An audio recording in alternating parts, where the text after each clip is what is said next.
Iran Israel का युद्ध चल रहा है पूरे देश में। जियो पॉलिटिक्स जो है वो एकदम गर्म है और सबका ध्यान उसकी तरफ है। लेकिन एक तरफ और आपको ध्यान देना चाहिए। जी हाँ, उत्तर प्रदेश में ये फरमान जारी हुआ है कि लगभग 5000 स्कूलों को दूसरे स्कूल में मर्ज किया जाएगा, या एक तरीके से ये कह लें कि उन स्कूलों को हमेशा के लिए बंद किया जाएगा। कारण क्या बताया जा रहा है? स्कूल की जर्जर स्थिति, स्कूल में शिक्षक का न होना, पढ़ाई का स्तर कम होना और बच्चों का नामांकन कम होना।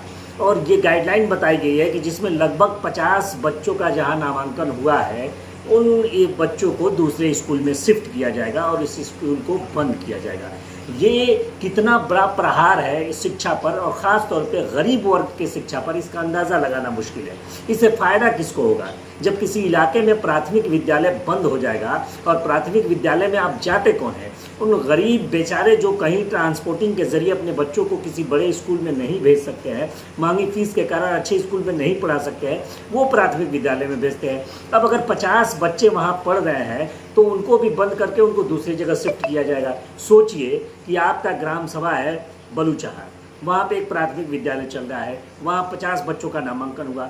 आपको उस विद्यालय से निकाल करके आपको शिफ्ट कर दिया जाए छावनी के अंदर, आपको शिफ्ट कर दिया जाए पडरौना कोतवाली के पास, आपको शिफ्ट कर दिया जाए किसी दूसरे मोहल्ले में, तो क्या वो छोटे छोटे बच्चे जो अपने गांव के प्राथमिक विद्यालय में पैदल जाकर बोरा बस्ता के साथ पढ़ाई कर लेते हैं, क्या वो वहां तक पहुंच पाएंगे? तो इसका मतलब क्या होगा? उन 50 बच्चों की ज़िंदगी खराब हो जाएगी। वो 50 बच्चों को शिक्षा का अधिकार प्राप्त नहीं होगा। वो 50 बच्चे जो अपने पड़ोस के स्कूल में जाके तालीम हासिल कर लेते थे, उनसे वो अधिकार भी ये सरकार छीन रही है। सवाल इस बात का है, इससे पहले भी एक बार ऐसा ही आदेश लेकर आया गया था जिसका जोरदार विरोध हुआ था, और जोरदार विरोध होने के बाद सरकार ने उस फरमान को वापस ले लिया है। लेकिन यहाँ तो पूरे तरीके से इजराइल के समर्थन में लोग खड़े हैं। इजराइल को किस कारण से अपना सबसे बड़ा समर्थन दे रहे हैं, ये भी सोचने का विषय है। पूरे तरीके से सोशल मीडिया ईरान इजराइल से पटा हुआ है, और भारत के अंदर, उत्तर प्रदेश के अंदर इस तरीके की फरमान जारी हो रहा है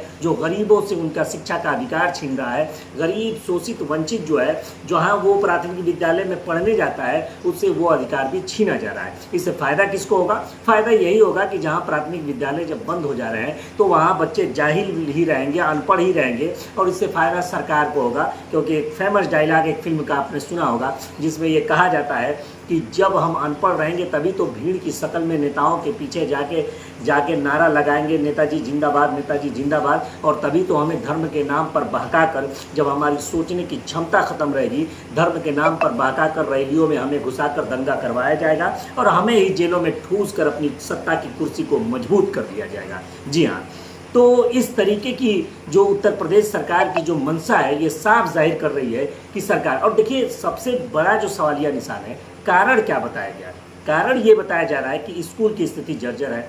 अब सरकार, उत्तर प्रदेश में बीजेपी की सरकार है, अगर स्कूल की स्थिति जर्जर है तो बड़े बड़े आयोजन में, बड़े बड़े कुंभ के मेले में, बड़े बड़े चीज़ों में करोड़ों अरबों रुपए खर्चे हो जाते हैं। तो क्या एक प्राथमिक विद्यालय जो जर्जर स्थिति में है उसको सही नहीं कराया जा सकता है? उसकी स्थिति को ठीक नहीं किया जा सकता है? शिक्षकों की अगर कमी है तो सवाल तो इस सरकार से पूछा जाएगा कि अब तक शिक्षक भर्तियां क्यों नहीं ये सरकार कर रही? क्यों शिक्षकों के बार बार पेपर लीक कर दिए जाते हैं, बार बार उनको कोर्ट और कचहरी के चक्कर कटवाए जाते हैं, लेकिन भर्ती नहीं होती है, रोजगार नहीं दिया जाता है? और सवाल ये भी पूछा जाएगा कि अगर शिक्षा का स्तर गिर रहा है तो उसके लिए सरकार क्या कर रही है? सरकार सिर्फ प्राइवेटाइजेशन को आगे बढ़ावा देगी, प्राइवेट स्कूलों को सुविधा देगी, प्राइवेट स्कूलों को मनमानी करने का मौका देगी कि जितना चाहे उतना फीस बढ़ा लो, जितना चाहे कापी किताब का रेट बढ़ा लो, जो चाहे करो, तो फिर क्या होगा? फिर स्थिति तो गड़बड़ होगी ही। जो गरीब है वो गरीब होता जाएगा, शिक्षा से दूर होता जाएगा, शिक्षा से वंचित हो जाएगा। जो कांग्रेस ने उसे शिक्षा का अधिकार दिया था, भारतीय जनता पार्टी की सरकार वो अधिकार उससे समाप्त कर रही है। तो सवाल तो पूछा जाएगा कि आखिर आप अपने ही चीज़ों को सुधार नहीं पा रहे हैं, और उसका यही परिणाम है कि जब चीज़ें सुधरे नहीं तो उसको सीधे मर्ज कर दीजिए, और फिर मर्ज करने के बाद जो चीज़ें मर्ज होती है वो यकीनन उस जगह से ख़त्म हो जाती है। अगर एक पार्टी दूसरे पार्टी में विलय कर जाती है तो पहले जो वो पार्टी थी उसका अस्तित्व तो बचता नहीं है। इस बात का आप ध्यान रखिएगा। तो ये बहुत बड़ा फैसला है और सरकार को इस फैसले पर पुनः विचार करना चाहिए और तमाम पॉलिटिकल पार्टियों को, राजनीतिक व्यक्तियों को इस फैसले का कड़ा विरोध करना चाहिए, ताकि इसमें जो नुकसान गरीब वर्ग का होने वाला है उस नुकसान से लोगों को बचाया जा सके। जय हिंद, जय भारत।